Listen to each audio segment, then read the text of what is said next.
This is sometimes my office, as it is right now. We are in the kitchen of a beautiful building in the old town of Fribourg in Switzerland. It is an apartment that a dear and inspiring person has left to us, more precisely to a foundation after his death. This foundation is supporting cultural and socially engaged projects. The apartment we are in now is transforming right now into a place of artistic practice for artists with a rather engaged and post or even anti-capitalistic approach, but evermore it is a place for that is open for militant activists and radically engaged people. The residency Pays de Merveille or Wonderland has its name from this kitchen, which belonged to the mother of the owner of this apartment, whose name was Alice. I'm one of the organizers of this space, mostly busy with the invention and disposition that allows moments of intensity, of resistance to a dominant order, and that allow an expansion of Wonderland, or at least of its idea. But I see myself more as a facilitator for those things that can happen here. In that sense, it is not an art project coming out of a genius idea, but rather a sensitive co-creation of a setup, une mise en place, that allows or inspires more things to happen, things we don't know. Part of this Résistance Pays des Merveilles is the Salon de Résistance, which is open and partially reserved for groups and activist collectives to meet, discuss, do public or semi-public events. This lowers the rather bourgeois or snobby aspect of such an artistic residency, as the residents have to deal with those people using their temporary apartment, which on the other hand might lead to interesting exchanges or connections. This place is not financed through public money or a specific foundation. We try to collect money with a 1 month action in summer, where we invite people to stay overnight and contribute financially to this project. It is similar to a luxury hotel, but the real luxury is that in the way we stay independent from public and art-oriented founders and framers. This allows us to stay outside the logic of artistic production. We can hold back the things we produced, let them mature over time, or never be showed or spoken out. Evermore, they will appear in the constitution of the place itself, guide the people resisting here or those who pass by and talk with them. The context is important. This old house used to be a coutellerie, a place where you get or you grind your knife, a place for a quite useful instrument but also a weapon with a certain potential of danger or at least a radical effect. The house is situated just behind the Hôtel de Ville, a city parliament, a little hidden but stable and proud in its position and direction to the lower part of the city, the part where the rather poor population lived at the time. The house stands like a boat on a hill and tells the story of a resistance against the flow of modern architecture and technological innovation. In the basement, we find a coffee place with a free pricing. You pay what you want or what you can pay. There is a cultural program going on several evenings at night. How can this story be translated into an artistic place without hopping on the cheap train of a dominant market logic and trend or fashion? How can I talk about it without selling it, but giving value to it and invite people to come and worship and grow within it? This is my more official office at Blue Factory, an innovation district where I work part-time since almost 3 years as a cultural manager, trying to not lose my artistic practice. I am engaged to develop a concept for the inclusion of cultural activities in this ancient beer factory that is transforming. My tiny office used to be the checkpoint. It is quite freezing in winter, but it allows me to be close to the people working here or to those who are visiting the place. They always know where to find me, and a short talk might be more efficient than a long email conversation.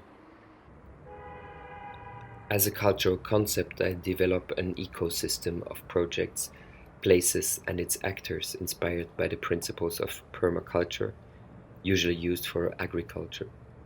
The center of this multiplicity of places is the neighbor hub, which is more often called the Maison Bleue.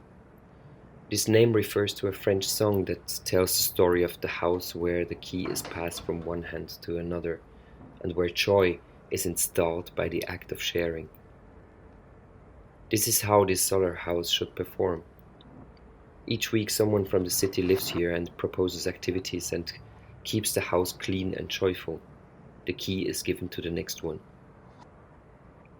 This is a strategy to mediate and experiment the values that are an intrinsic element of this place.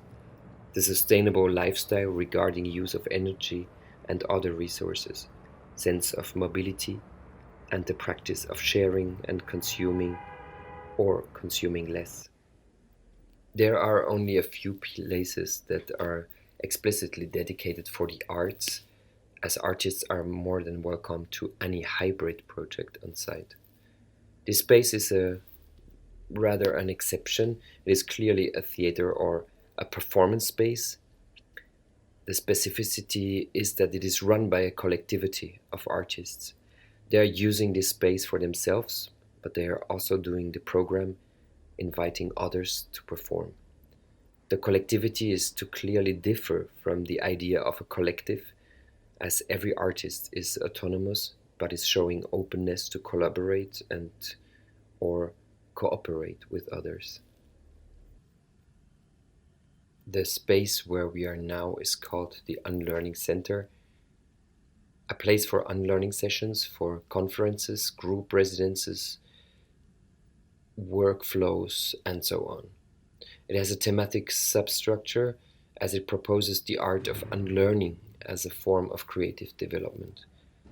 People who come here do not have to pay for the use of the place, but they are asked to adapt to the idea of unlearning, looking at the things from another perspective, with the aim to unlearn what they think they know, and to develop a critical approach.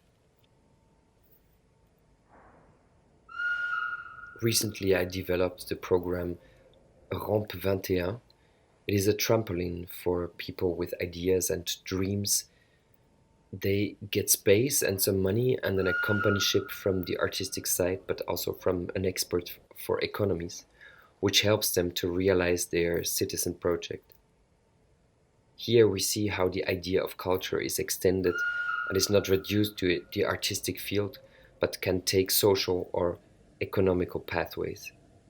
On the other hand, we do start from the energy that is put in place by artistic workers, the music that produces those dreams, the performances that allow to think those dreams.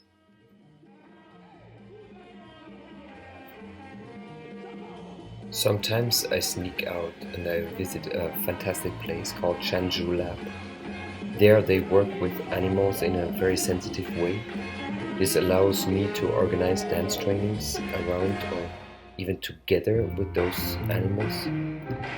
Those dance trainings become an absurd interaction with the more than human, and it's just amazing to conceive your own body in reflection or in resonance to those beautiful creatures.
We are now facing my atelier place. It is a living box where I can work and sleep. The idea of a capsule that joins a bigger shared context has always been a fascination for me. I don't like to live in private apartments, but I do need some privacy sometimes. For this, a tiny structure is fairly enough. I would love to live in a collective where we share places, but we don't live at the same place at the same time. We constantly rotate and meet from time to time to share our experiences.